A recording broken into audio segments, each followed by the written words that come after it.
புது வருஷம் பொறுக்குது. எத்தனை வருஷம் ஆனாலும் வாழ்க்கை அப்படியே தான் இருக்குது.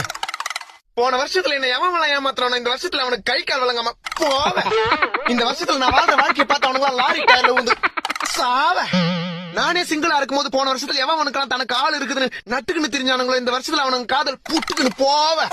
யோ புடுபுடுப்புக்காரன் தானே நீ? ஏன் பார்த்தா அம்பானிக்கு அத்த பை மாதிரி தெரியுதா? நக்கல் தாயா உனக்கு.